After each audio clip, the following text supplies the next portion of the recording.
Bom dia, pessoal. Gostaria de agradecer a todos que estão aqui, né, nesse sábado, né? Hoje tá certo que em São Paulo tá uma chuvinha boa aí para ficar dormindo, né? Não daria para estar num parque. Mas assim, é uma grande honra para mim, para o professor Yuri, para quem está em casa aí nos acompanhando também, né? E é muito bom tê-los aqui. Bom dia a todos também, aos nossos alunos online.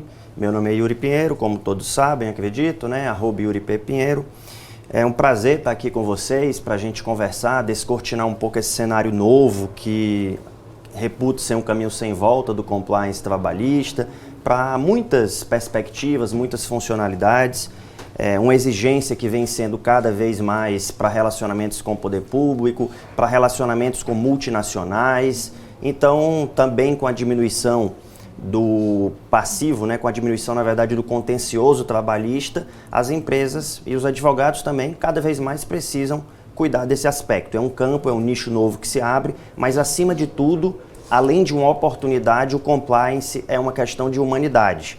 É um meio, é uma forma de elevar o patamar social brasileiro, construir o trabalho decente e obter ganhos tanto para os empregados como para os empregadores. É um prazer estar aqui com vocês. Esse é um curso intensivo no qual iremos abordar noções gerais de compliance, aspectos gerais e aspectos práticos, mas obviamente sem ter como esgotar. Eu e Fabrício coordenamos uma pós-graduação de compliance trabalhista pelo IEPREV, tanto presencial em Belo Horizonte como na modalidade online. Então, são 18 meses com conteúdo pragmático voltado ao compliance. Não tem como esgotar aqui, mas a gente vai dar uma noção geral, ver as ferramentas, as consequências, os benefícios reputacionais e iremos explorar o máximo possível para que a gente possa ter essa visão inicial. Um grande prazer estar com vocês, tá bem?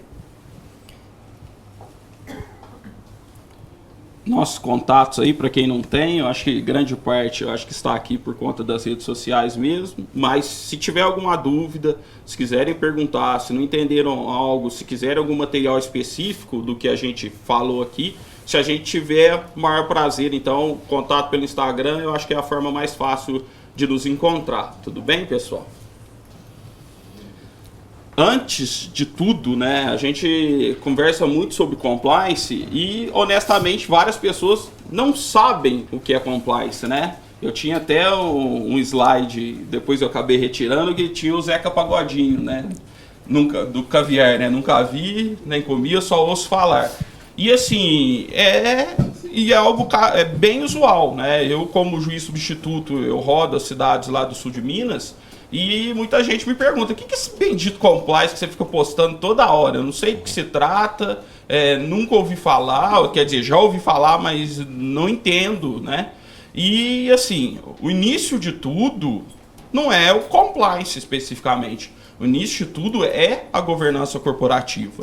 E aí, o meu contato, a minha experiência com compliance, ela surgiu a partir do momento que eu ministro aula, sempre ministrei há uns 5 anos, eu ministro aula para a turma de gestão de recursos humanos e legislação trabalhista. E eles sempre, em razão da vivência prática que eles têm, dos problemas que às vezes a gente não enxerga, seja como advogado ou como magistrados. E aí eu comecei a ter uma visão diferente. Até que chegou um ponto que eu comecei a ministrar aula também de auditoria trabalhista. E aí o caminho foi um passo para começar a tratar do compliance, né? E em razão disso, eu comecei a pesquisar, comecei a estudar, comecei a escrever um livro. Depois o professor Yuri Pinheiro também veio comigo nesse projeto. O projeto anda um pouco parado porque a gente não está tendo tempo, mas as pesquisas continuam, né? A gente está formando uma base de dados bem interessante para poder ver se, pelo menos até o início do ano que vem, o livro esteja pronto. Mas, em razão disso, a gente começou a pesquisar, começou a estudar. E, antes de tratar de compliance, a gente tem que ver como surgiu tudo. E tudo surgiu com a governança corporativa. E por que surgiu a governança corporativa? Né? A gente até cita aí na apostila, que um professor da faculdade, formado em Direito pela Faculdade de Harvard, disse que assim, as organizações que colocavam suas ações em bolsas de valores tinham um grande problema, os acionistas tinham um grande problema, que eles se preocupavam em investir nas companhias, mas não tinham preocupação com o destino que estava sendo dado com os valores que eles investiam. E, em decorrência disso, a gente sabe que em nosso país a gente teve grandes escândalos financeiros e nos os Estados Unidos também passaram por grandes escândalos financeiros envolvendo a Enron, a Xerox, a Worldcom. Então, assim, a pessoa colocava o dinheiro, estava investindo em um castelo de baralho, né? Você tá vendo aquilo tudo bonito, pomposo, né? A Enron apresentando orçamento de algo que ela não havia nem vendido ainda, né? E Arthur Andersen ratificando isso, assinando embaixo, falando que estava tudo certo. E no momento você vê que você não tem nada. E aí, em razão disso, começaram a surgir, a ganhar força, os princípios, a tal da denominada governança corporativa.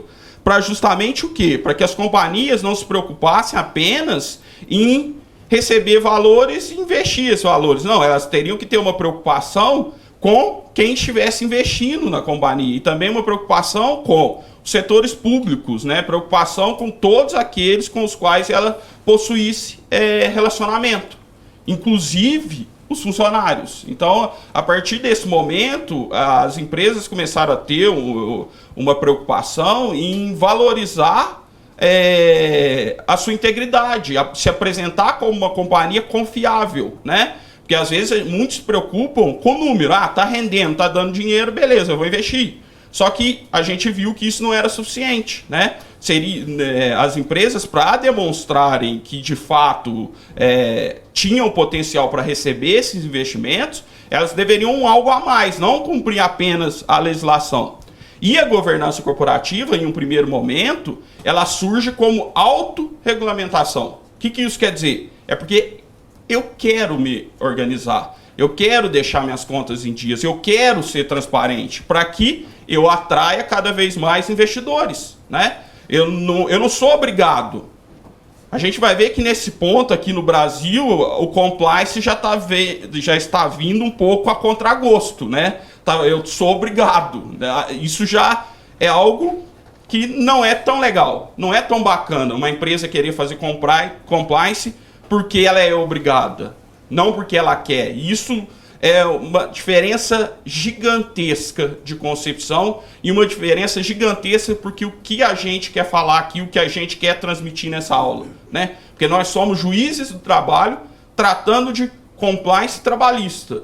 E a gente quer falar de algo que a gente acredita, que a gente acha que vai ser algo efetivo e que não vai ser utilizado para fraudar nada. Pelo contrário, para tornar o direito do trabalho efetivo, tornar os direitos sociais trabalhistas efetivos. E vocês vão perceber a diferença de enfoque. E a gente depois vai tratar de alguns riscos também do compliance feito só para inglês ver, como dizem, né? O compliance de papel. A gente vai discutir isso também. Isso até, pessoal, algumas pessoas já questionaram. Poxa, mas 2 juízes falando de compliance, o que tem a ver? Na verdade, como juízes, nós nos deparamos com o quê? Nós nos deparamos com os erros, né, com os equívocos ou com possibilidades de equívocos. São as alegações de violações de direitos que são levadas ao judiciário. Então, a gente vai ver um pouco mais à frente nas ferramentas, nos pilares do programa de compliance, que um deles é a avaliação de riscos. Uma forma de avaliação de riscos é justamente os ajuizamentos de ações, as ações, sobretudo aquelas que geraram uma procedência. E é isso que a gente diariamente acaba lidando. A gente enfrenta os erros e muitas vezes, em instruções, a gente se depara com aquela situação e diz, poxa, mas podia ter feito isso, podia ter feito aquilo, um bom programa nesse sentido, aquela ferramenta que teria ajudado, teria prevenido, evitado o ilícito. Então a gente lida diariamente com o que deu errado. E a partir do errado é que a gente, com humildade, né, pode tirar lições. Então, por isso que a gente trata de compliance, porque a gente acredita em uma perspectiva humanizada do compliance trabalhista. Um compliance para realmente, como eu disse, elevar o patamar social, o cumprimento. Também muitas pessoas pensam, compliance é coisa de advogado de empresa, é coisa para empresário, coisa para empresa. Não é coisa só para a empresa. Se você está cumprindo os direitos trabalhistas, está fomentando uma cultura de integridade, você está beneficiando também a classe trabalhadora. Então, ele, na verdade, o trabalhador é o mais beneficiado ainda, se for um compliance efetivo, se for um compliance regular. né? Além disso, com o compliance trabalhista, muitos advogados também de reclamantes ficam imaginando, mas isso não é mercado aqui para advogado de trabalhador. Só para eu ter ideia, obviamente não dá para fazer isso com o pessoal do online, mas quem aqui advoga para reclamante, ou já advogou, ou é misto, digamos assim, né, que faz os dois? Já advogou, pronto. É uma quantidade significativa.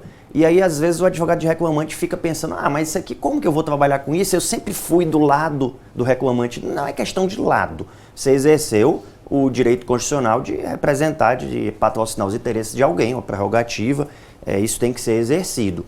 Eu já tive contato, né, com alunos que advogam para reclamante e até mesmo um grande escritório do Rio de Janeiro me procurou e tal, no começo dos nossos estudos para compliance, e disse assim, eu agora vou fazer um programa de compliance naquela empresa de Sorocaba, uma grande empresa lá da região do interior de São Paulo.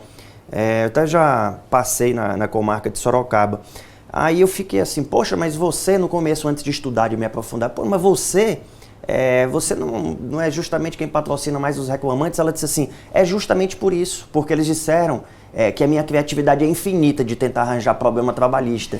Então, eles queriam alguém para justamente evitar esses problemas, esses ilícitos. Então, como o Fabrício uma vez até brincou, é como se você contratasse um hacker para testar um sistema de segurança, né? O advogado de reclamante é quem tem a maior criatividade de potenciais ilicitudes. Então, é muito bem-vindo, pode ajudar muito na construção de um programa de compliance regular e efetivo. E aí a governança corporativa, como o Fabrício estava mencionando, onde tudo começou, né?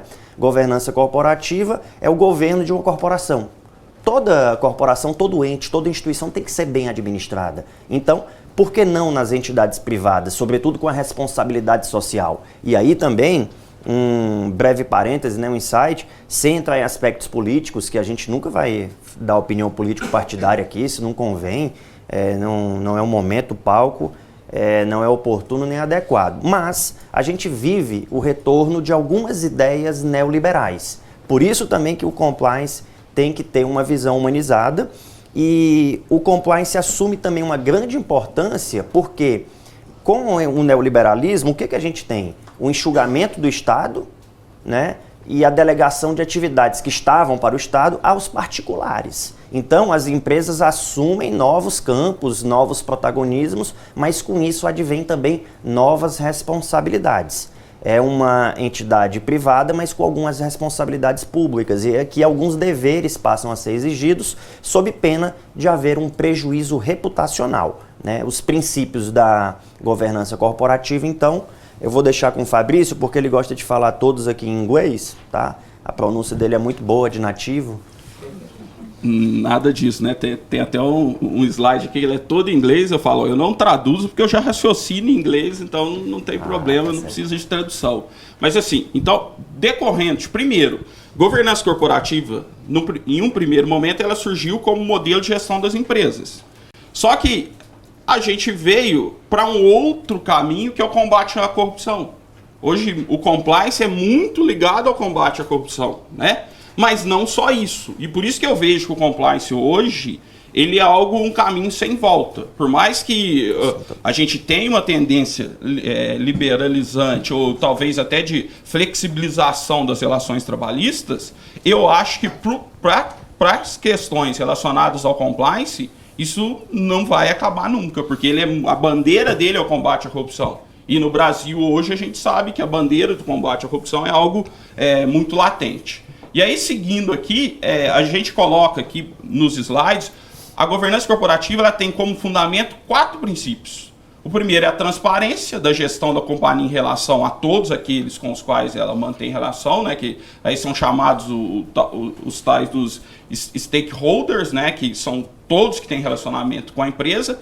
Alguns doutrinadores colocam o trabalhador, outros não. Eu não sei se intencional, mas para mim eu não tenho dúvidas que os trabalhadores também são terceiros que devem ser protegidos nessa relação, né? O segundo princípio seria a equidade, que é o tratamento igualitário entre todas aquelas pessoas que lidam com a companhia. E aqui a gente vai ver em código de conduta, tem muito relacionamento, muita questão para evitar conflito de agência, muita questão para evitar informação privilegiada, né, que o colaborador, o trabalhador, se ele pode dar aquela informação ou se ele não pode dar aquela informação. Então isso entra aqui no princípio da equidade. A gente tem a questão relacionada à prestação de contas, e aqui, além do que a lei de sociedade por ações obriga as empresas, né, a prestação de contas espontânea da empresa, às vezes até automática, em tempo real. Então, a questão da prestação de contas, e o principal, que aqui é o objetivo do nosso curso, que é o compliance. Nesse primeiro momento eu não defino o compliance, mas a gente já discute com relação a isso.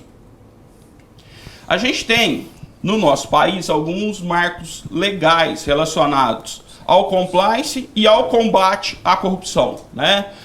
Em um primeiro momento, a primeira legislação em nosso país que a gente tem relacionada à governança e ao combate à corrupção é a lei que criou o COAF, né? Que obrigou as instituições financeiras a fazer um controle maior do dinheiro que ela recebia, para onde iam esses valores. Então, esse seria um marco inicial no nosso país que a doutrina relaciona ao compliance. Mas, na minha concepção, o principal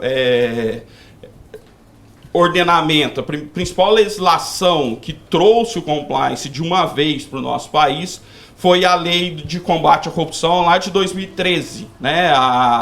A legislação que teve uma previsão de que as empresas que tiverem programas de integridade, elas teriam uma redução em multas administrativas ou civis. Existe uma previsão específica, né? E essa lei foi regulamentada por um decreto de 2015, e esse decreto, para quem não teve nenhum contato com compliance, para quem quiser iniciar um estudo sobre compliance, eu digo que ele é uma ferramenta fundamental. Por quê? Porque ele vem e descreve especificamente quais são as condutas, o que uma empresa deve ter para, no mínimo, agir, dizer que ela tem um programa de conformidade. Então, dever de casa, ler lá o decreto 8.420 de 2015. Seguindo, né, a gente tem o Estatuto Jurídico das Empresas Públicas, lá de 2016, que obrigou as empresas federais a possuírem programas de conformidade, né? E depois disso, a gente tem lá a chamada portaria de compliance do ministro Sérgio Moro, do Ministério da Justiça, que obrigou o Ministério a instituir um programa de governança corporativa. E, inclusive, aqui vai uma outra dica. Relacionada a essa portaria, teve um trabalho do Ministério da Justiça relacionado ao gerenciamento de riscos. A gente vai ver que o gerenciamento de risco é uma ferramenta de extrema importância para o compliance. E esse manual de gerenciamento de riscos do Ministério da Justiça, ele é excelente, ele discrimina muito bem a forma como deve ser feito. E aí aqui eu faço um pequeno parênteses. Gente, compliance não é questão só de advogado. Eu acho que um advogado por si só não daria conta de instituir um programa de compliance, né? Na minha concepção, e assim, isso é tranquilo, os programas de compliance, eles são multidisciplinares, né? A gente tem, por exemplo, lá na pesquisa de clima organizacional, a gente vai ver aqui um exemplo de pesquisa, um psicólogo ou um gestor de recursos humanos vai desempenhar muito melhor esse trabalho, né? Gestão de riscos. Um advogado pode? Claro que pode. Daria conta? Daria, só que teria que se aprofundar muito, né? A gente tem uma ISO, a ISO 31000, a gente tem as normas da COSO. Então, assim, é uma legislação muito extensa, demanda um conhecimento específico. Mas, assim, não impede que faça, mas vai demandar muito tempo. O ideal é que em cada mecanismo, em cada elemento, existe uma pessoa especializada naquela determinada área. A gente vai discutir isso mais pra frente. Eu só faço esse parênteses pra gente abrir um pouco o leque e não ficar pensando, eu como advogado vou dar conta de tudo. Eu acho um pouco complexo, difícil isso. Fabrício, pois não. Antes, só volto aqui no slide. Para finalizar, tem esse projeto de lei, né, o 7149, em que ele prevê que as pessoas jurídicas que celebrem contrato com a administração pública devem desenvolver programas de compliance. Então, em todo o território nacional, as empresas que quiserem se relacionar com o poder público vão ter que desenvolver programas de compliance. Mas nós temos vários estados, enquanto isso não virou lei, esse projeto de lei está até avançado, está com a tramitação adiantada, mas enquanto não virar lei federal, temos no Rio de Janeiro, foi o primeiro a instituir a necessidade de programas de compliance para se relacionar. Então, veja, o Estado está cada vez mais enxugando e delegando atividades aos particulares. E os estados passam a exigir, opa, você quer se relacionar com a administração pública, mostra que você tem um programa de compliance, né? Temos também em Goiás, temos também no Amazonas, né, lei nesse sentido, e, salvo engano, Aracaju ou Maceió, uma das duas capitais, tem esse programa também. Inclusive no Rio de Janeiro, até agradeço, Yuri, que eu estava me esquecendo e era o momento dessa ponderação. Sim. No Rio de Janeiro tem uma previsão agora para a empresa obter isenção, ela também tem que ter o programa de compliance. Só que aí vem a minha preocupação. Fala assim, o que eu preciso para ter esse programa de compliance, né? Eu preciso cumprir então lá as normas do decreto? Tá, eu vou lá e faço.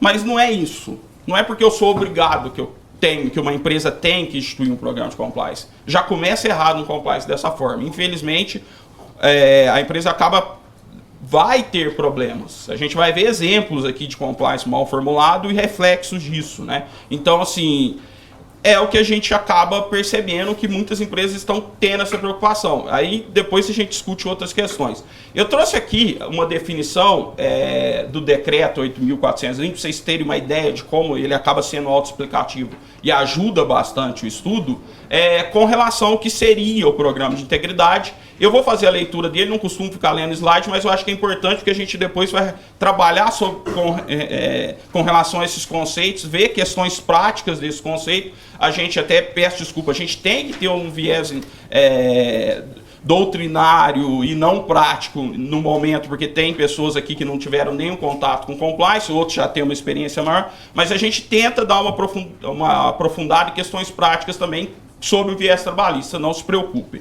Então lá o artigo 41 do decreto, ele diz o seguinte: para fins do disposto nesse decreto, programa de integridade consiste, no âmbito de uma pessoa jurídica, no conjunto de mecanismos e procedimentos internos de integridade, auditoria e incentivo à denúncia de irregularidades, na aplicação efetiva de códigos de ética e de conduta, políticas e diretrizes com o objetivo de detectar e sanar desvios, fraudes, irregularidades e atos ilícitos praticados contra a administração pública, nacional ou estrangeira. Parágrafo único.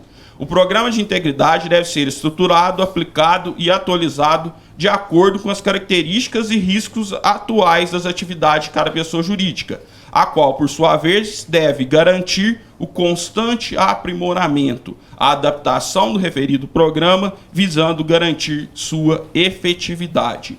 Gente, uma questão, o programa de compliance ele nunca está fechado, ele está sempre aberto a aprimoramento, né? Surgiu um risco novo, surgiu algo que a empresa não detectou, não havia previsão, tem que ser ajustado, tem que ser arrumado para evitar, porque um viés muito importante sobre o viés trabalhista é a prevenção, né? É para que não ocorra o ilícito. Aí eu trago um exemplo aqui para a gente não ficar só também em aspecto doutrinário. Eu já julguei vários processos contra determinada instituição lá na minha cidade. Assédio moral. Julguei 1, julguei 2, julguei 3, julguei 4 e só fui aumentando o valor de condenações, porque era sempre o mesmo gestor, né? E eu falei, a empresa não faz nada. Eu falei, não é possível. Mas é um escritório que terceiriza, que quarteiriza e vai lá uma pessoa fazer audiência. Aí falta conexão. Ele vai com a defesa pronta, ele vai com as perguntas prontas que devem ser feitas. Ele está preocupado em quê? Em fazer a pergunta. E talvez, né, ele está preocupado em receber a remuneração dele, não está preocupado. Quanto mais processos existirem, melhor para ele, né? Só que tem que existir um controle disso. E aí o mecanismo, as ferramentas de conformidade ajudam muito. Porque talvez vai ocorrer o assédio? Sim. Mas se funcionar, vai ocorrer uma vez, não ocorre nunca mais. E talvez nem ocorra, porque o simples fato de existir a possibilidade de alguém denunciar, o assediador já se controla, né? Eu falo que é uma câmera que está te vigiando. Existem estudos, né, que as residências que possuem câmera de vigilância são o menor alvo dos bandidos. Eles preferem onde não tem nada, onde é mais fácil, né? Então, o compliance ajuda muito nisso, né? Questão de assédio moral não tem dúvida, assédio sexual, essas questões que ocorrem subrepticiamente, que não é na frente, né? Então, mas o fato de você falar, eu posso ser denunciado, então não vou fazer.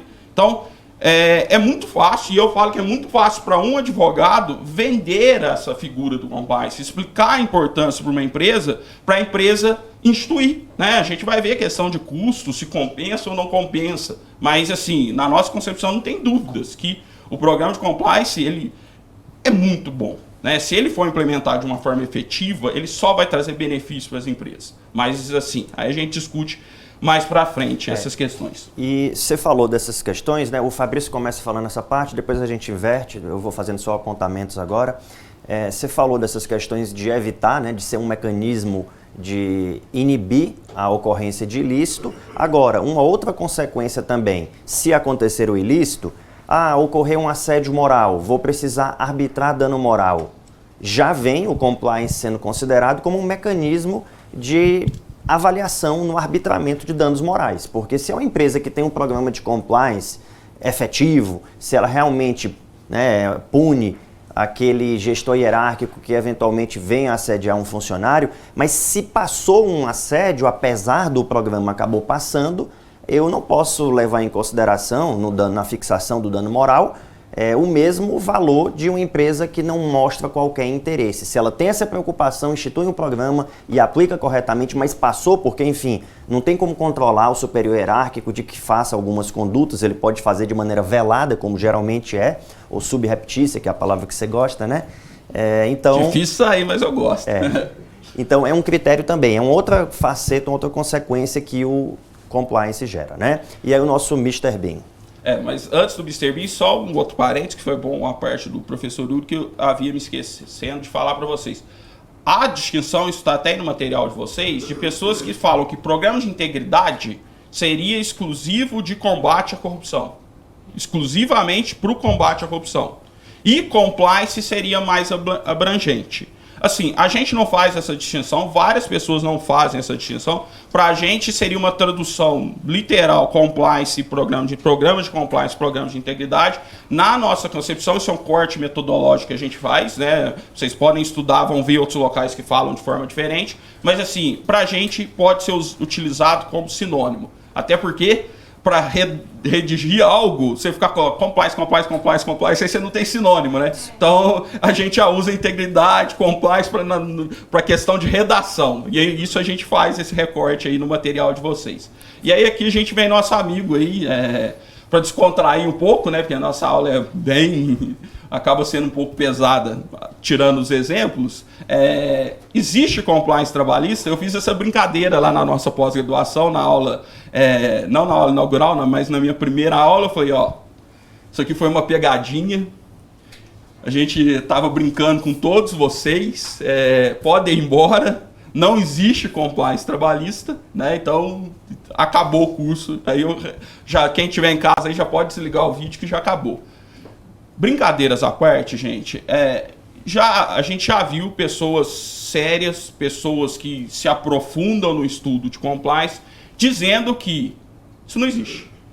Não tem compliance trabalhista, que isso aí estão inventando para vender curso, para escrever livro, né, para fazer pós-graduação, assim como compliance previdenciário. Desculpe, respeito, data máxima vênia de quem tem esse entendimento. Mas eu faço uma outra pergunta. Existe direito do trabalho? A gente já estudou lá, teoria geral do direito, que o direito é unidivisível. Né? A gente divide o direito em ramos para facilitar o estudo com base em princípios próprios. Né? Só que assim, direito do trabalho, direito é direito, né? Ordenamento imposto pelo Estado para regulamentar a conduta. Né? Isso. Então, existe compliance trabalhista? Eu posso falar, não existe. Não existe. O que existe? Existe a compliance. Só que eu faço uma outra pergunta. Existe uma pessoa meio honesta? Eu sou honesta para questão de anticorrupção, para questões trabalhistas eu não esquenta a cabeça. Também não. Então, assim, é um recorte, sim, metodológico, a gente faz para isso, mas assim, a empresa que quer agir em conformidade, ela vai agir em conformidade sobre o aspecto trabalhista, sobre o aspecto ambiental, existe quem defenda compliance ambiental. A gente já viu um artigo sobre compliance ergonômico, né? Questões de ergonomia no ambiente de trabalho. Né? Compliance penal, concorrencial, a gente vai ver, tem várias regras, aí no material eu cito algumas, mas vocês podem entrar no site do CAD, né, com relação à concorrência, tem várias disciplinas, vários manuais lá a respeito de compliance. E o que você lê sobre o aspecto concorrencial, você pode trazer mutatis mutandis para o compliance trabalhista. E assim, eu vou instituir um programa de compliance, eu vou instituir um programa de compliance só trabalhista? Acho que é possível. Já traria vantagens para a empresa? Sem dúvida, né? Mas assim, eu como advogado trabalhista, eu precisaria da ajuda de algum outro profissional, especificamente na regulamentação? Acho que nem tanto. Mas um profissional lá da área concorrencial, da área penal, que vá tratar de programa de compliance, ele precisa da ajuda de advogado trabalhista? Sim, sem dúvida nenhuma. Por quê? Porque ele não tem conhecimento de como é a nossa legislação, como é a nossa jurisprudência e muitas das vezes nos odeia. Né? Assim, eu posso falar porque eu já estive do outro lado. Então, eu era advogado tributarista. Então, assim, eu odiava o juiz do trabalho, eu odiava a justiça do trabalho, por intercorrência da vida que eu comecei a entender. É aquela questão do preconceito. Você não gosta daquilo que você não conhece. Depois que você conhece, se aprofunda e começa a entender a importância, você começa a valorizar e a defender com unhas e dentes. Né? Então eu defendo meu ramo com unhas e dentes. Mas eu dou a cara a tapa para falar que eu já estive do outro lado. Então assim, mas aí, imaginem vocês, um advogado de outra área que não tenha nenhum conhecimento da nossa jurisprudência fazendo um código de conduta. Ele vai ter alguma limitação no código de conduta dele? Ele fala, não. Tá aí, tá no papel, ele tem que fazer, o trabalhador tem que fazer, porque eu escrevi no código de conduta que ele não pode ter rede social. Não pode, eu quis, ele entrou na organização, ele assinou o código de conduta, ele foi treinado, falou que ele não pode ter, então ele não pode. Vocês acham que isso daria problema na Justiça do Trabalho? Eu cito o exemplo de um contrato, que eu peguei um contrato de trabalho autônomo, a denominação do contrato de trabalho autônomo. E aí tem uma cláusula, né? Tem aquela cláusula que o presente contrato não tem efeitos trabalhistas, não restando configurados requisitos do artigo 2º, 3º da CLT, tudo bonitinho. Só que tem uma cláusula. Para fins de fiscalizar o exercício das atividades, o trabalho será realizado das 8 às 18, com 1 hora de intervalo. Gente, não foi um advogado trabalhista que fez esse contrato. Assim, nem sei se foi advogado, né? Eu sei que a gente tem contadores também, mas às vezes os contadores têm conhecimento e, pelo contrário, nossos cursos de compliance tem muito contador. Meus cursos da reforma trabalhista, a maior parte eram contadores. Por quê? Porque a lei ainda não tinha entrado em vigor. Os advogados ainda não estavam se preocupando com isso. Já os contadores, o cliente está atrás dele. Falou, o que eu faço? O que eu vou fazer? Então eles estavam procurando. Então assim, eu não quero ter ninguém, eu não sei quem fez esse contrato. Eu só sei que é alguém que não tinha afeição, né, com a legislação trabalhista.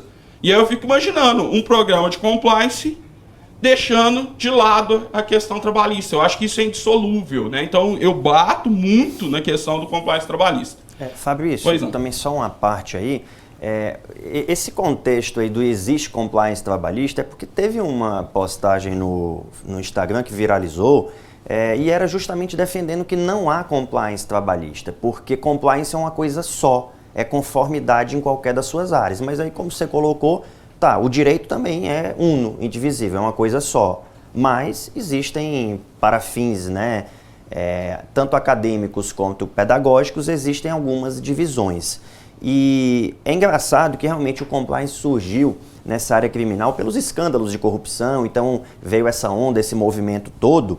Depois a gente teve na área eleitoral, teve um pouco na área ambiental e na área tributária, porque as empresas sempre buscaram fazer planejamento tributário, mas nunca pensaram em fazer planejamento trabalhista, né? Mas, com o passar do tempo, as pessoas passaram a perceber que o ser humano é um capital, é um pilar fundamental em qualquer organização. Porque o clima organizacional, que a gente vai falar um pouco mais à frente, a motivação dos funcionários, ela repercute diretamente em produtividade, em absenteísmo. Os problemas interpessoais podem chamuscar por inteiro o ambiente de trabalho e, assim, acabar impactando nesses outros fatores. Fora adoecimentos, né, que a gente tem, como na síndrome de burnout, a gente tem no âmbito comparado karoshi ou karoshi, que seria aquela, né, morte lá por esgotamento, e enfim, várias situações que podem acontecer. E aí, nesse contexto de se existe compliance trabalhista, antes de você colocar o vídeo aqui do nosso Túlio Tayano, é até curioso, você se preocupa com o planejamento tributário, mas o crédito mais importante, segundo a própria Constituição Federal, que é o trabalhista, ele é esquecido. Mas não só pelo crédito, mas, como eu disse, pelo ser humano. A nossa Constituição trabalha, né, com a centralidade da pessoa humana, como epicentro axiológico. E muito bem exposto aí, né, o vídeo do Túlio Tayano. Pode apresentar pra gente aí, Fabrício. E justamente esse vídeo foi um congresso daqui da OAB São Paulo, acho que foi a professora Adriana Calvo que coordenou. Sim. E foi justamente nesse contexto que a gente viu essa postagem que estava, não existe compliance, e eu estava assistindo. Havia me inscrito para comparecer aqui, eu tinha me interessado sobre os temas, só que aí eu não consegui me deslocar até São Paulo, só que eu estava assistindo online. E eu cheguei a gravar, isso aqui estava no meu celular, depois a gente conseguiu pegar bonitinho, recortar, até tem uma falha do professor que ele repete, a gente conseguiu tirar isso, mas vocês vão ver, ele não estava tratando de compliance trabalhista. Professor Túlio Tayano, para quem não conhece, ele é professor do Mackenzie, pós-doutor pela Universidade de Salamanca, é professor de internacional, ele nem é da área, assim, ele tratou de questões trabalhistas, mas ele não é especificamente da área trabalhista. E ele faz aqui, é um vídeo de uns 5 minutinhos, ele faz um recorte bem legal, e aí eu peço licença para transmitir para vocês. Que eu acho que uma coisa que já está acontecendo no mundo, no Brasil ainda com não tanta frequência, que é um instituto, uma prática que pode ajudar a aumentar o nível do trabalho decente, que é o compliance trabalhista. Chique, né? Compliance. Então. Mas é o compliance trabalhista. O que é compliance, gente? Cumprimento. Compliance é cultura de cumprimento de regras, de normas. E no compliance, se você não cumpre uma norma, aquilo é considerado corrupção. Não cumprimento de norma para o compliance é corrupção. Pode ter crime ou não. E olha que legal, gente. Não cumprimento de norma trabalhista, o que é também? Corrupção. É corrupção. Então, eu acho que nos próximos anos, com o fortalecimento do compliance, no mundo já é bem mais forte, mas no Brasil, eu acho que nós poderemos ter aí um outro nível de construção de trabalho decente. E não se enganem, gente. Ninguém faz compliance porque é bonzinho. Ou ninguém faz compliance porque não quer ser preso, porque vai preso. As pessoas fazem compliance porque o mundo, os consumidores, só estão querendo se relacionar com pessoas que dizem que cumprem e provam que cumprem regras trabalhistas. E aí eu vou encerrar aqui com um exemplo prático. Um exemplo prático, inspirado pelo professor Siqueira Neto. Determinada greve, uma determinada região aqui em São Paulo. A empresa, o que ela fez? Como sempre faz, ela chamou a polícia.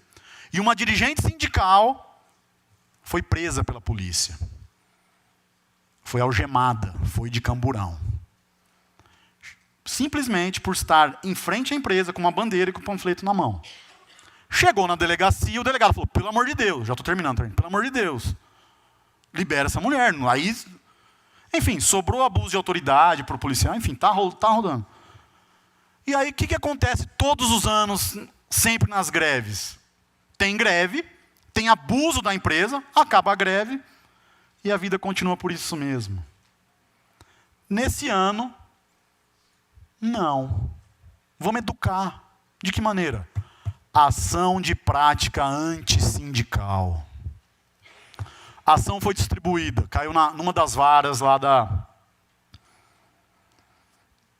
Alguns meses depois, antes da audiência, era uma empresa multinacional, me liga o CEO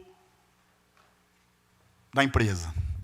Por favor, doutor, vamos fazer um acordo, tá? Fico à disposição para ir no sindicato, pedir desculpa para essa trabalhadora. Queria porque queria fazer um acordo. E aí eu pensei, por que ele quer um acordo? Estranho, né? Fazer isso. Enfim, o sindicato, eu estava até meio reticente, confesso, mas o sindicato resolveu fazer um acordo.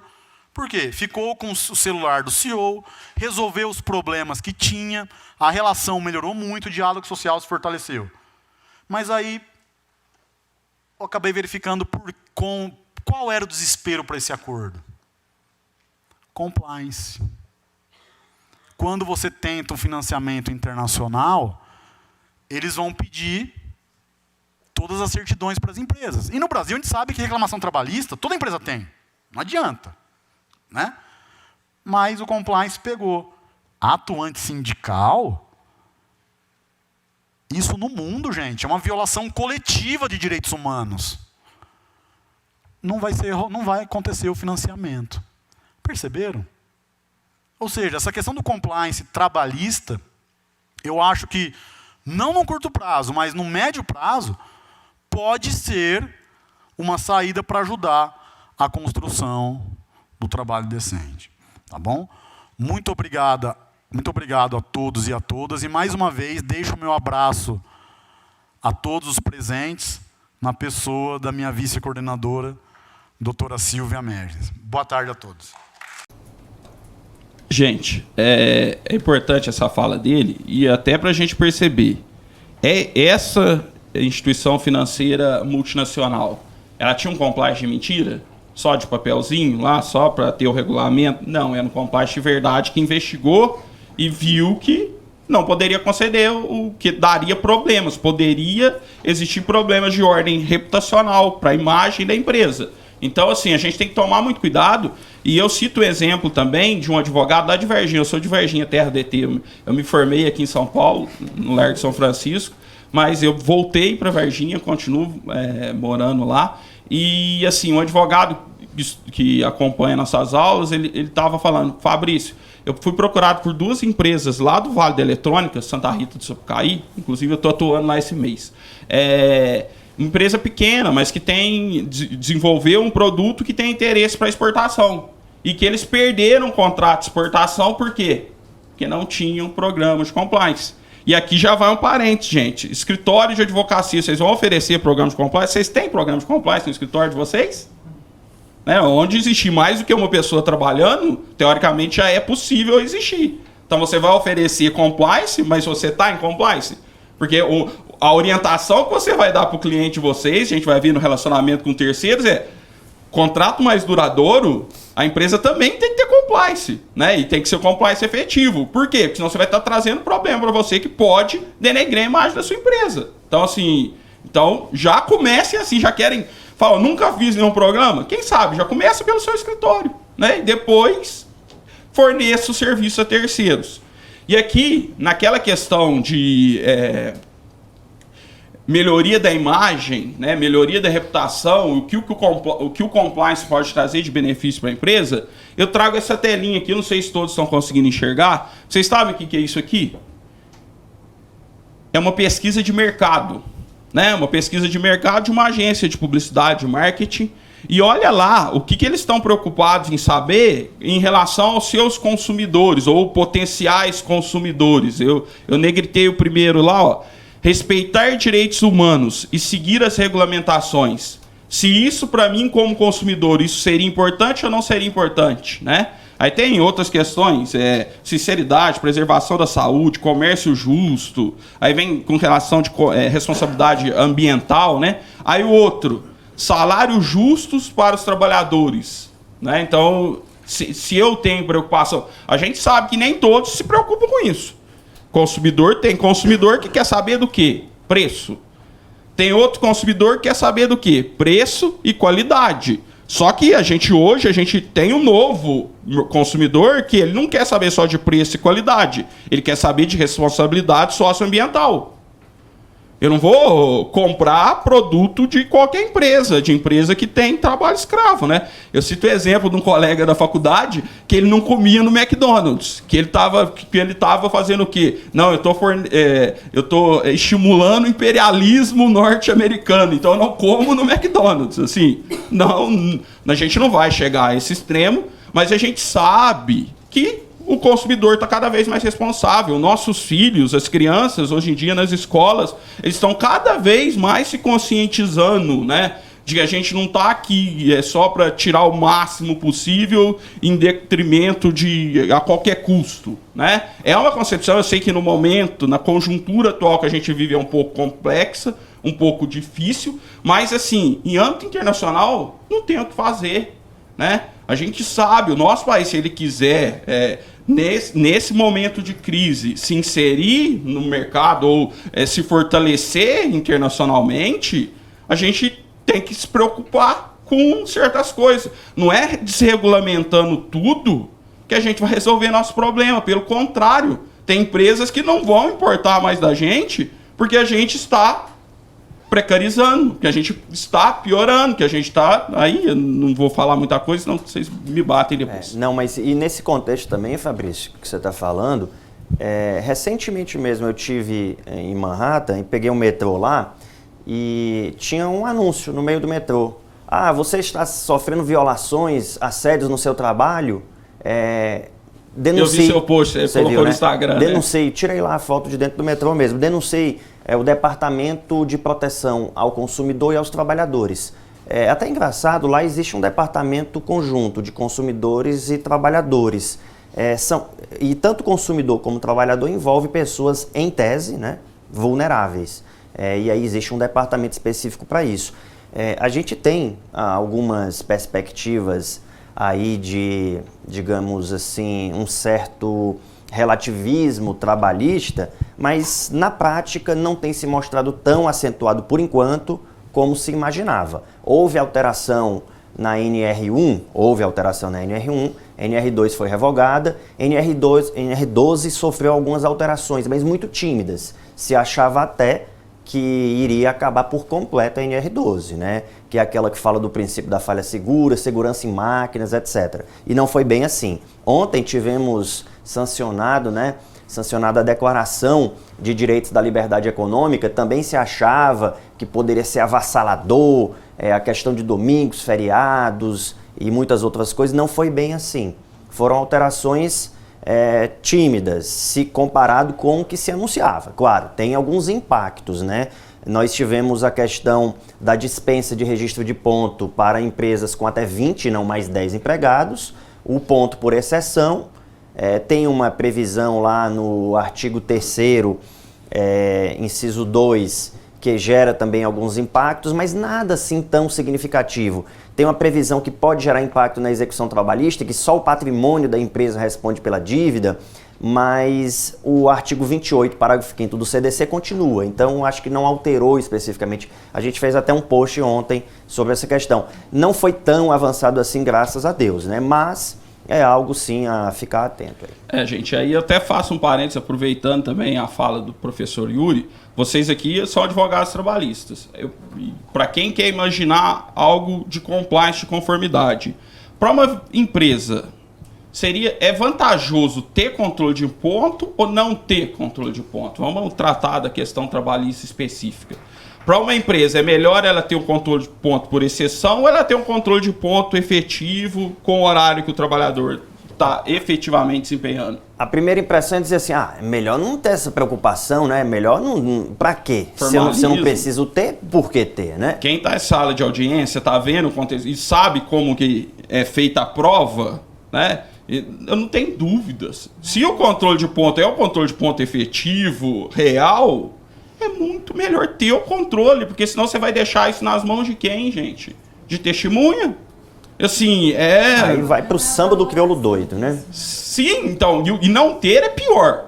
Se tendo, já pode existir uma testemunha mentirosa e falar, exagerar e o juiz cair na dela, imagina não tendo nada, né? Uma grande falha das empresas, às vezes eu falo, é o cartão de ponto de ter pequenas falhas. Pequenas falhas acabam tirando a credibilidade dele e o juiz vai para testemunha. Tem muitas empresas, por exemplo, que o trabalhador vai, algumas instituições financeiras, ele vai oferecer serviços, campanhas universitárias, fora do expediente bancário. Ele vai lá oferecer para abrir conta.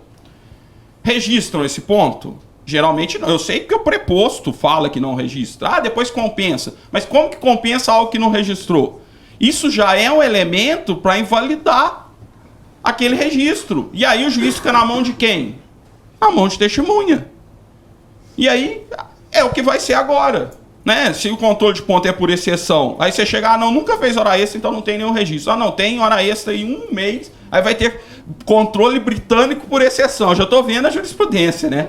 Porque se não registra nenhuma hora extra, é britânico, né? Por exceção britânico. Então, 20 funcionários. Para mim, uma empresa com um funcionário deveria ter registro de ponto, que evita problema. Se tiver registrando o horário que ele tá. E pelo contrário, as empresas têm que aprimorar a forma de registrar o ponto. Controle de ponto, na minha concepção, deveria ser por presença.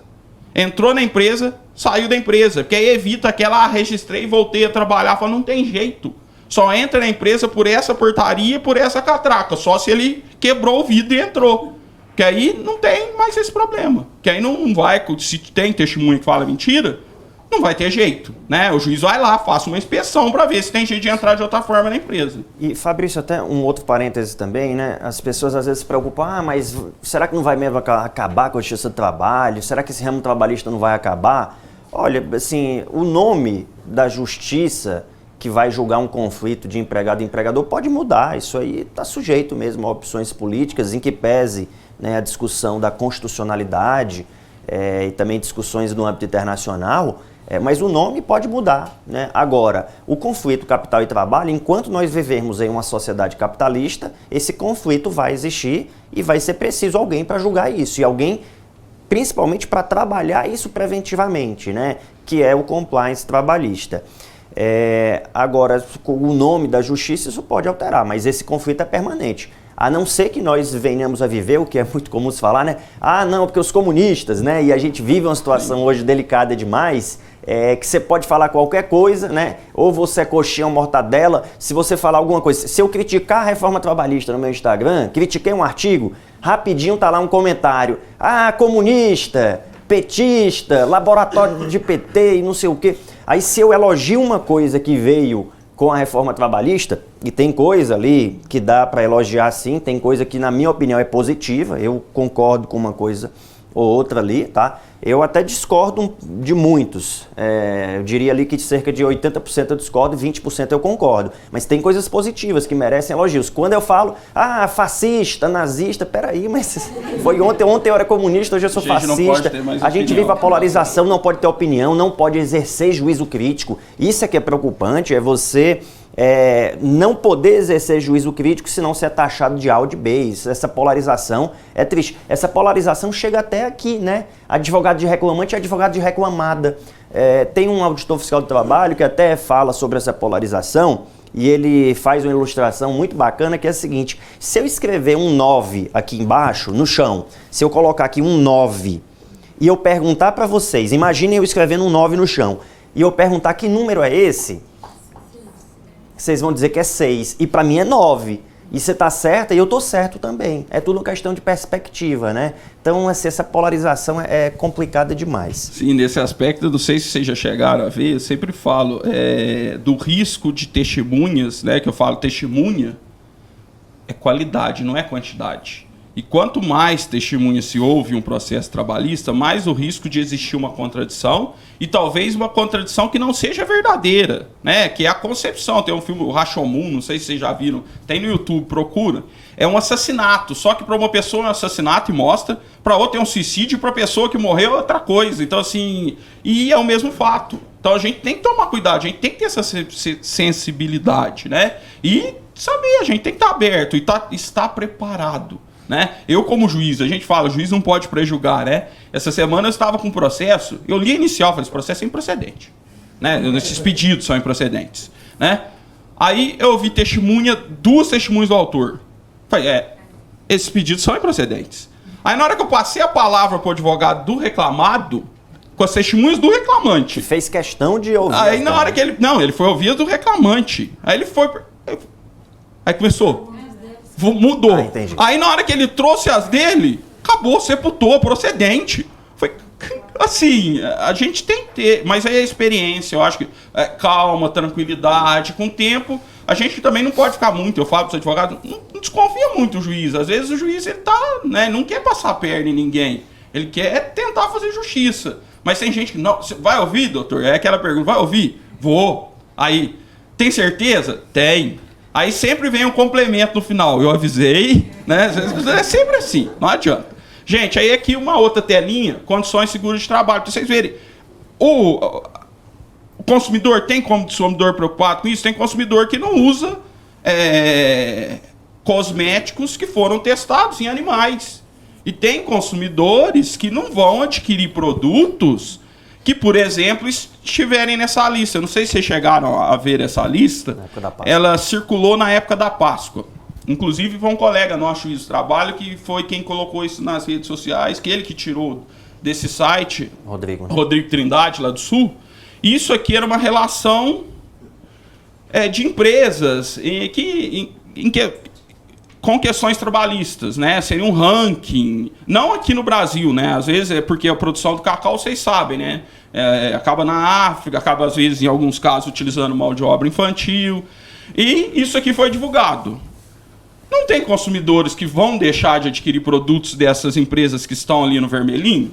E vai falar, não, tá louco, né? A empresa está envolvida em questões que trabalho escravo, condições análogas a de escravo. Eu falei, não, prefiro não me envolver. Isso aí vai fazer mal ao meu cosmos, não tem? Quem se preocupa com isso, que vai, né, que aquilo vai se incorporar à sua vida. Sim ou não, eu tenho uma ética social. Eu não vou comprar, porque, assim... Não, os dados não verificados, não sei, isso aqui é uma organização não governamental, né? Eu só quis aqui exemplificar os riscos do descumprimento da legislação, né? Então, nem falo o nome das empresas, é só para vocês terem uma ideia disso. E aí a gente entra na história da desregulamentação total, do fim da justiça do trabalho, no que o professor Yuri falou. Capitalismo. Só existe o capitalismo com o trabalho, né? É um binômio indissolúvel, né? Só não vai existir trabalho, relação trabalhista no comunismo, que todo mundo é dono de todo mundo. Enquanto não existe, é dono de tudo, né? Enquanto não existe isso, ou se a gente ir para a escravidão, que aí é o extremo oposto, a gente vai depender de relações trabalhistas e a gente vai depender de aplicação. E aí aqui eu trago um documento, só para citar, que a OIT está preocupada com isso. E ela está preocupada com as relações de trabalho nas cadeias de produção global. Porque, a minha sede na Suíça é tudo bonitinho, eu tenho um programa de compliance redondinho, os trabalhadores recebem bonificações, salário, plano de saúde. Só que eu terceirizo minha produção para o Paraguai e lá os trabalhadores estão... para o Brasil, estão lá no Brás, trancado numa sala, sem poder sair produzindo. Isso vai dar problema. E quando isso cai na imprensa, o que acontece com a imagem da empresa? Se ela comercializa ações em bolsa de valores, o que acontece com o valor das ações? E outra coisa, o país que se preocupa, a OCDE, se preocupa muito com isso, né? Fala, não vamos ter relacionamento mais com tal país, porque lá eles estão praticando o dumping social. Vocês já ouviram falar, né? O que é o dumping social? Né? É uma conduta anticoncorrencial, né? De rebaixar o direito dos trabalhadores para quê? Para concorrencialmente ter vantagem em relação a outros países. Para atrair investimentos para aquele país, né? Então, assim, gente, não tem dúvidas. E aí o compliance é uma ferramenta extremamente importante. Então a gente acaba existem fortes argumentos para conscientizar as empresas de que é importante. Ah, não, mas não vai existir mais legislação trabalhista. Não é assim. Pelo menos a legislação que existe a gente tem que cumprir, ou tentar, pelo menos, cumprir. A gente sabe que não é possível. Eu acho difícil encontrar uma empresa que cumpra 100% da legislação trabalhista. Mas, assim, a gente tem que, ao menos, tentar cumprir. Sim. Né? A própria Organização Mundial do Comércio, ela também trabalha nessa mesma tônica, né? De evitar a concorrência desleal entre países com rebaixamento de direitos para atrair investimentos, tanto que existe lá a cláusula social, o selo social, que seria a necessidade de respeitar isso, né? E também, Fabrício, com relação a essas questões dos direitos trabalhistas, realmente, no Brasil, isso assume uma magnitude, mas que muitas vezes é explorado de forma negativa e de forma injusta. Tem um estudo lá do Cássio Casagrande que mostra o direito do trabalho no âmbito norte-americano, né?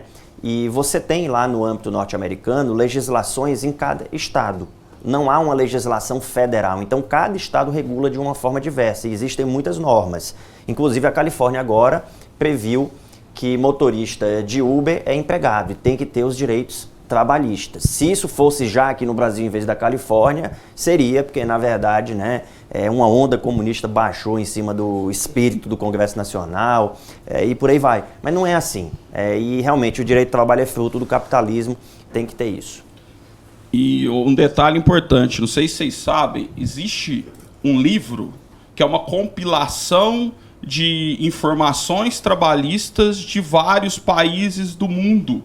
E workbook tem um nome relacionado a compliance e, inclusive, do Brasil são 2 advogados aqui do Matos Filho, salvo engano, do escritório, não sei se vocês conhecem, que escrevem sobre a legislação trabalhista. É uma compilação de legislações trabalhistas do mundo inteiro, porque se eu tenho uma companhia e eu quero agir em compliance, eu tenho que saber para onde eu estou terceirizando a minha produção, ou se eu tenho produção lá, se estão cumprindo ou não estão cumprindo a legislação trabalhista. A legislação trabalhista brasileira é uma legislação complexa, mas assim, essa é a importância. Então, quem tiver acesso a esse livro, vocês vão ver lá que aí tem legislação do Congo, legislação justamente das empresas que estão preocupadas com compliance. Em agir em conformidade, eu tenho que conhecer para poder cumprir. Então, e como que você vai conhecer? Então, é bem interessante, bem legal. Se vocês tiverem acesso, ele é vendido pela internet. Não é muito barato, não. Mas, assim, eu acho que às vezes compensa para ter contato. Gente, aí aqui, eu acho que é a última tela desse tema, da questão do compliance trabalhista, se não existe. Inclusive, o Ministério Público do Trabalho está exigindo compliance. Então, assim, é algo que... E aí eu faço uma outra ressalva. Não sei se vocês sabem. Em um primeiro momento, eu acho que até tem um slide mais lá para frente, mas eu antecipo aqui, qualquer coisa eu passo.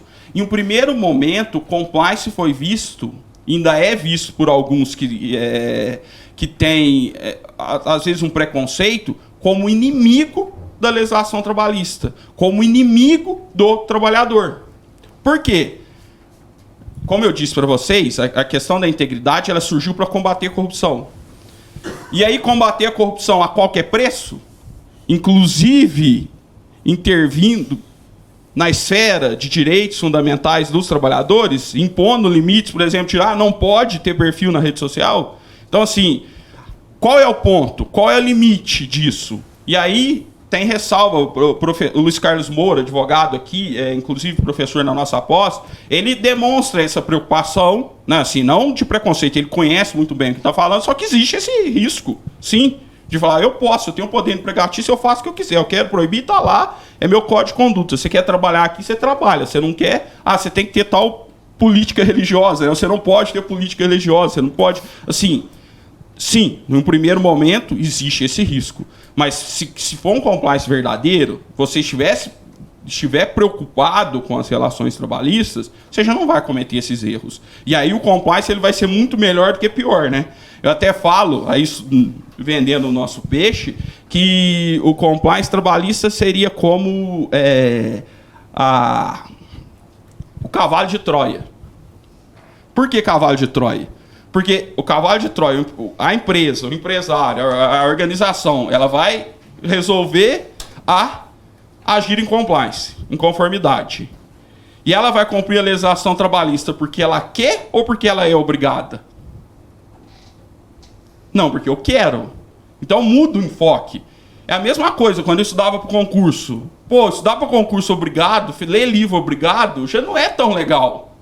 Agora hoje você pega um livro que já passou, que é porque você quer, é outra coisa. Você muda a concepção, né? Você já começa a ver, nossa, por que você está fazendo o RH, né?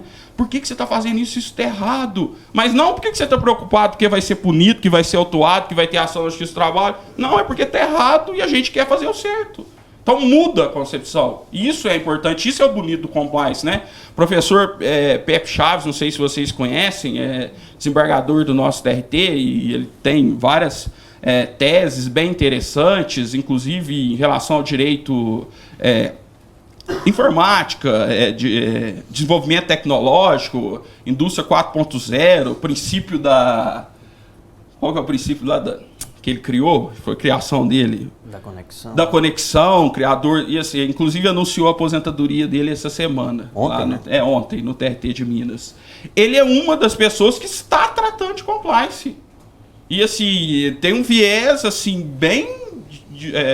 protetor, né? A concepção, o direito de trabalho é protetor, mas ele tem, e assim, a gente vai ver, tem acórdãos dele aqui citando questão do compliance e vendo o lado bom, que agrega valores, e não o lado negativo. É uma perspectiva contra-hegemônica, né? Isso. Inclusive, o professor Yuri, talvez, né, pretende fazer uma tese sobre isso, a questão da contra-hegemonia do compliance, né, trabalhista. Fabrício, só em relação àquela outra tela, o MPT exigiu, ele requereu, né, ele exigiu para uma empresa que houvesse a elaboração, que houvesse um sistema de compliance na elaboração do PPRA. Aí eu queria só fazer uma parte em relação a esse PPRA, porque houve aí a propagação de algumas informações e a visão simplista, ela sempre é perigosa, né? Você interpretar as coisas de uma maneira muito literal, muito simplista.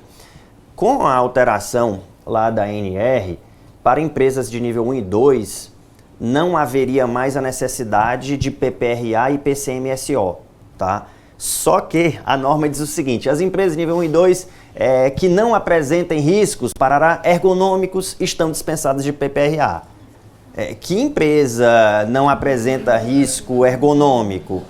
Você tem lá condições de trabalho, o trabalhador fica 8 horas sentado, e eu estou aqui já, né, com uma certa claudicância lombar desse período de 1 hora aqui sentado nessa cadeira. A caixa do supermercado, ela não tem risco ergonômico, operadores de telemarketing, então a quantidade de empresas que não apresentem risco ergonômico me parece que deve ser muito pequena. Então não é imaginar que agora pronto, então pequena empresa não precisa ter PPRA. Cuidado, uma análise mais acurada indica que não é bem isso. As intervenções do professor Luiz sempre me recordam de algo que eu deveria falar e que eu deixei de lado. Sutilmente eu tento fazer sutilmente, isso. Sim, ótimo. É brincadeira. Questão é a mudança de cultura. Não tem... a minha preocupação é que a maioria das empresas, ou grande parte das empresas, entendem que as questões de segurança e medicina do trabalho são questões formais, obrigações formais, sem se preocupar com o objetivo daquilo. A gente vai ver aqui que eu trouxe alguns slides interessantes de questões práticas. Mas eu vou dar um exemplo para vocês. Eu fui contratado para dar aula em uma instituição de ensino e um dia, só que por conta de um termo de ajuste de conduta, eles tiveram que registrar o contrato de trabalho na minha CTPS. Um dia de aula. E eu tive que fazer um exame médico admissional. Eu fui ao consultório fazer um exame médico admissional de uma clínica específica em questões de segurança e medicina do trabalho. E eu cheguei lá, fiquei sentado, aguardei uns 2 minutos, 3 minutos. Primeiro, quanto que custou esse exame admissional? Que eu que paguei. Né? Depois eu vou entrar com a ação da justiça cobrando. Não me restituíram, não. Quanto custou? Em Varginha, não é em São Paulo. R$35. Que beleza. R$35. Beleza, aí eu passei por uma secretária, uma moça vestida de branco, não sei se é enfermeira ou não, não sei. Me mediu, viu meu peso, tirou minha pressão. 1 minuto. Aí eu voltei para a sala e o médico me chamou. O médico me chamou, adivinha aqui que ele me perguntou. O senhor tem algum problema de saúde? Não. Eu vim aqui para o senhor me dizer se eu tenho, né? O senhor tem algum problema de saúde? Eu falei, não. Aí ele se levantou da mesa e ouviu meu pulmão. Falou, respira. Falou, pronto, apto. Vai com Deus. Aí eu pergunto para vocês. Cumpriu a formalidade. Mas para a empresa, vocês sabem qual é o risco disso aí que ele acabou de fazer? Vocês sabem, a partir do momento que você contratou um trabalhador com a pré-existente, com alguma doença, assim, o trabalhador pode ser contratado com doença pré-existente? Pode. Mas você tem que saber se você vai estar agravando aquela condição ou não, né? Teve uma aluna nossa de curso de compliance que ela deu exemplo. Ela falou assim, uma instituição de ensino, ela foi trabalhar no laboratório. E ela tinha psoríase, uma doença de pele. Ela tinha. Psoríase de pele, foi psoríase. Ela tinha.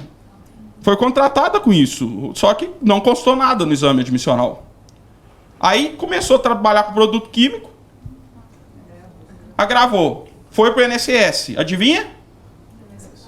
Doença do trabalho. Ela falou, não, mas eu já tinha. Eu falei, não, mas não tá apta aqui no exame admissional. E ela falou que já tinha doença. Afastada do trabalho.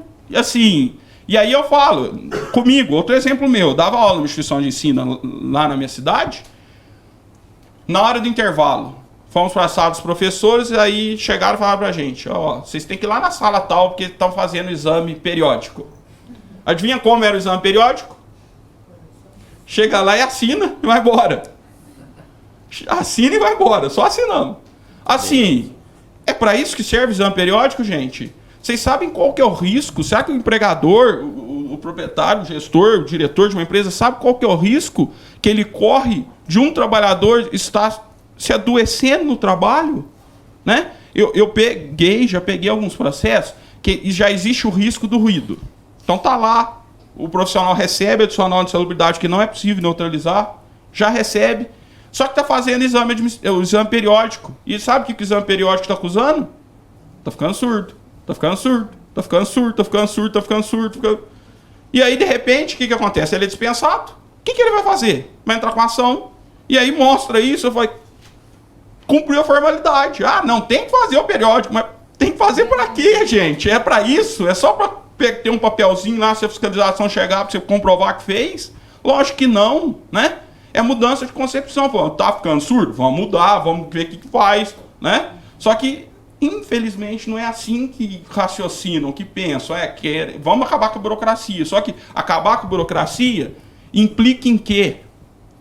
A gente sabe, se o trabalhador adoece e existe relação com o trabalho, né, se estiver lá dentro do nexo técnico epidemiológico, relação, existe uma grande probabilidade de ser reconhecida a responsabilidade da empresa, né, por culpa, responsabilidade objetiva, a STF está discutindo isso, né?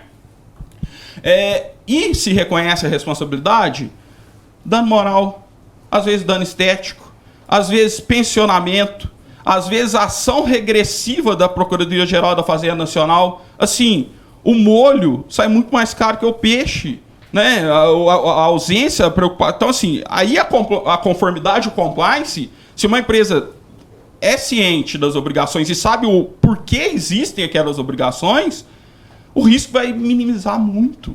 Né? Isso sobre o aspecto trabalhista, sobre o aspecto de corrupção também. Existem vários estudos como que o compliance economiza numa empresa.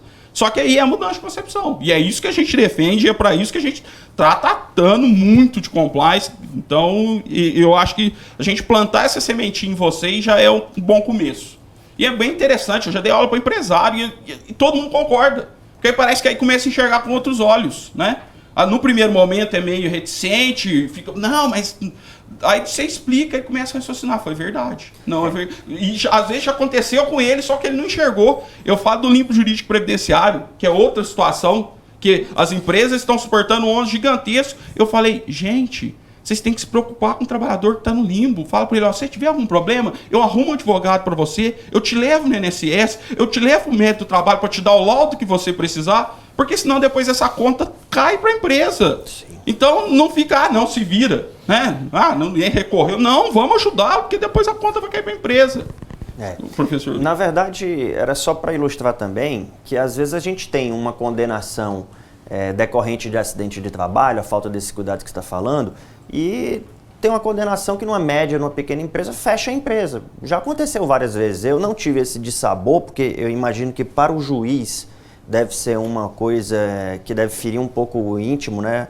O âmago do coração, você pensar, poxa, essa decisão fechou a empresa, mas ele teve que julgar em conformidade com a lei. E todos aqueles direitos consectários 948, 949, 950 do Código Civil. E aí fecha uma empresa por conta disso, por uma falta de cuidado, né? Então, você vai até citar mais à frente, né, a passagem lá do ex-conselheiro do Banco Central holandês. Pode passar.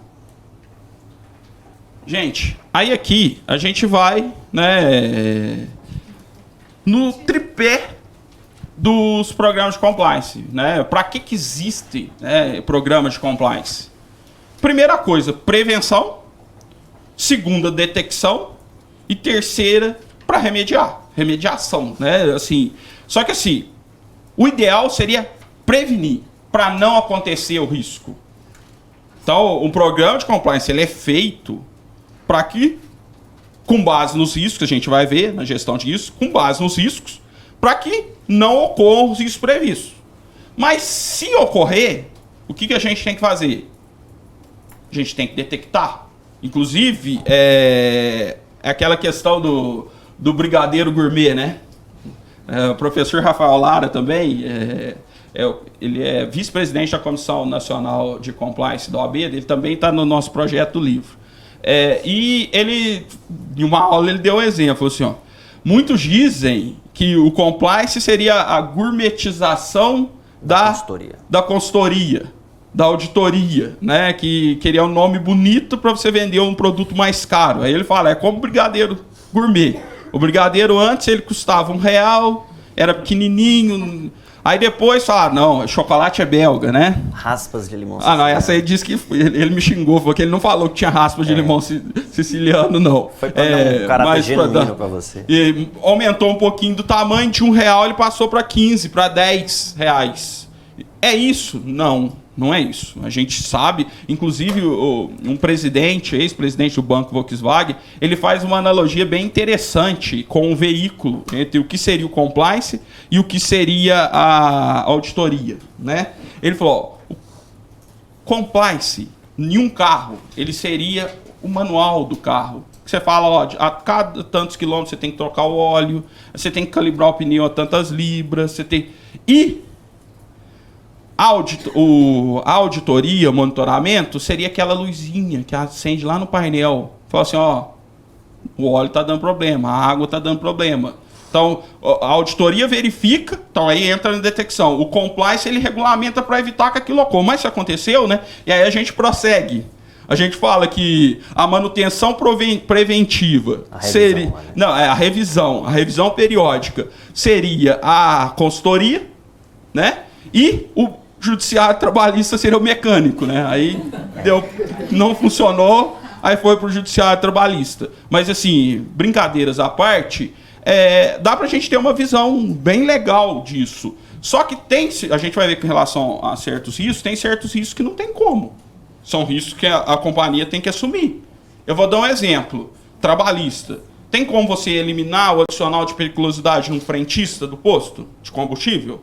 Não, é inerente à atividade. Então aquilo é um risco que a companhia tem que assumir que não tem como neutralizar. Mas o ideal é que você consiga, principalmente em questões de segurança e medicina do trabalho, o EPI, né, é o último.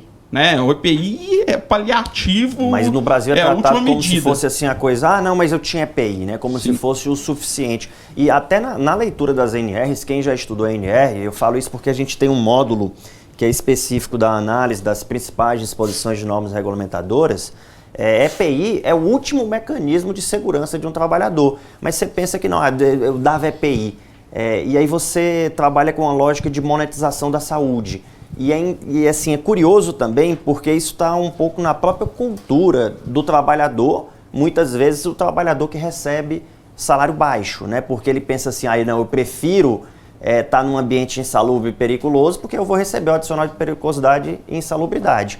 E essa cultura, você precisa mudar um pouco, porque é como se o trabalhador, para ganhar a vida, ele apressasse a morte. É paradoxal, mas é mais ou menos isso que acontece, né? O professor Homero Batista, não sei se vocês conhecem, né? Ótimo, aqui com certeza, né? Do Largo de São Francisco. Professor, né? Magistrado também. Eu fiz um curso com ele, uma disciplina no mestrado da USP sobre segurança, medicina e trabalho, ele tratando do princípio da precaução. E aí ele cita um exemplo, fala, a gente tem uma máquina aqui que está fazendo ruído. Ele falou, a gente não pode talvez imaginar com base na precaução, e está todo mundo com EPI usando, falei, mas com base no princípio da precaução, ao projetar esse ambiente de trabalho, a gente já não poderia talvez ter colocado essa máquina lá fora? E aqui dentro só chegando o que a gente precisa? Ou, por exemplo, tem muitas empresas lá na minha região, eu cheguei a vivenciar muito isso, que tem desconforto térmico e pagam insalubridade, mas assim, não poderia ter sido projetada essas empresas para não existir desconforto técnico, inclusive algumas conseguiram colocar aqueles exaustores, mas por que já não fizeram isso antes? Esperaram, eles não pagavam insalubridade, esperaram ser condenados, né, em inúmeros processos, para depois chegar a um ponto e arrumar. Teve uma outra que chegou a um limite maior ainda, esperou ter uma ação civil pública que condenou pagar para todo mundo. Agora eles estão tendo que entrar com o revisional da ação. Por quê? Porque conseguiram neutralizar o risco. Por que já não planejaram isso antes? Aí acabam com a NR2, que fala da inspeção. Acabam com a NR2. Não sei se isso é bom ou não. Mas assim, para a empresa que vai agir em compliance... Eu cito, né, o avô do Homem-Aranha. Grandes poderes trazem grandes responsabilidades. Se vai desregulamentar, beleza. Mas não é porque desregulamentou, porque flexibilizou, que tornou, que eu vou deixar de cumprir, se eu souber a importância. Né? Aí, preveniu. Não conseguiu, você tem que detectar a falha. Aquela questão, você instituiu o programa para ter o canal de denúncia, por exemplo, do assédio. Só que está assediando. Você proibiu, está no código de conduta, valores, que não pode discriminar, só que está acontecendo. Você não está vendo. Só que a gente sabe que o empregador responde objetivamente pelos atos do preposto. Então, pouco importa que ele está vendo, que ele não está sabendo. Se estiver acontecendo, ele vai ser responsabilizado. Não é isso, gente? Então, você tem que criar mecanismos para detectar. E quais são os mecanismos de detecção? Auditoria é um deles, canal de denúncia é outro deles. Mas detectou, tem que investigar, responsabilidade, né? Investigou, tem que punir, né? Tem que remediar, tem que tomar a devida providência. Só que aí a gente discute isso mais pra frente. Então, o compliance, um programa de compliance funcionando, rodando, ele funciona com base nesses três princípios aí. E aí, a gente vem com uma discussão justamente para deixar de lado o programa de compliance de fachada e a gente vir para o programa de compliance de verdade. Né? As empresas, elas têm, né, se quiserem levar o compliance a sério, ela não pode só estar em compliance. Tem que ser algo que ela considere aquilo de verdade, porque ela tem que ser compliant. Não é uma coisa... Porque estar em compliance, eu estou porque eu sou obrigado. Então eu não me preocupo, eu não vou fazer aquilo de verdade. Né? É quando você vai na missa porque a esposa obrigou. Né? Você tá lá, mas você tá mexendo no WhatsApp. O filho, né? Não foi a esposa, não. O pai obrigou. Você tá mexendo no WhatsApp, você tá mexendo no Instagram, você não tá ali de verdade. É diferente, né? Às vezes você passa por dificuldade, você tá sofrendo, aí você vai procurar a Deus para quem acredita. Aí você tá ali outra pessoa. E é a mesma coisa, o compliance é assim. Você tá porque é obrigado, não vai dar certo. É pior. É melhor não ter. É melhor não ter do que ter. Né? Inclusive, tem um colega nosso que é bem amigo nosso, advogado. Inclusive, eu me daria por suspeito em processo dele, não jogaria, bem amigo. Aí ele estava discutindo comigo. Falei, eu fui contratado para fazer um programa de compliance. E eu preciso dar orçamento. Quanto que eu cobro? Aí ele falou, se for só para cumprir o que está lá no decreto, vai ser baratinho.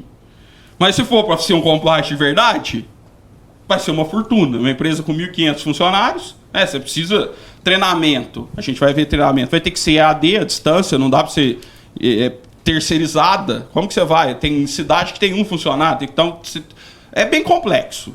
Só que aí eu pergunto, poderia um advogado, na minha concepção, oferecer um compliance de mentirinha, só de papel, só para fazer o regulamento interno lá, tira da internet, código de conduta tira da internet, faz um canal de denúncia lá de qualquer jeito? Isso já é anti-compliance. Se a pessoa que vai te contratar tiver noção do que é compliance, ela vai, tchau. Fica com Deus aí que eu não quero você. E aí é aquela questão que eu já falei. Você vai oferecer compliance? Seu escritório tem problema de compliance? Tem que ter. Que aí você já demonstra, porque se ele tiver um conhecimento, se o empresário tiver assistido nossa aula e tiver falando, não, eu quero ser compliant, você está de fora. Você não está nesse mercado. Aí você está fazendo, aí você pode vender igual o PPRA de papelaria, né? Só para colocar no e-social, que custa R$350, o engenheiro nem foi lá. Não adianta. Isso só vai dar problema, né? Pelo contrário, tem um risco previsto e ele aconteceu e você não preveniu, você vai ser responsabilizado e a sua responsabilidade pode ser agravada. Então, a mesma coisa entra aqui. E aí aqui eu faço um parênteses, gente. Para quem quiser conteúdo de governança corporativa e compliance, entrem lá no site do Instituto Brasileiro de Governança Corporativa. Foi ele que deu o pontapé inicial da questão de compliance no Brasil e tem muito material legal, muitas apostilas legais lá e tudo gratuito. Então é bem legal, ele foi criado, salvo engano, em 1995, então ele já tem uma história boa, já tem uma bagagem boa. Aí eu coloquei aqui que aqui tenho um trechinho de uma dessas apostilas que ele fala que uma empresa que fala que age em compliance, ela tem que agir em compliance, ela tem que honrar a palavra, né? Inclusive tem uma professora, acho que norte-americana, que ela fala que é o tal do walking the talk. Já ouviram falar essa expressão? Quem é da área de administração ouve muito isso.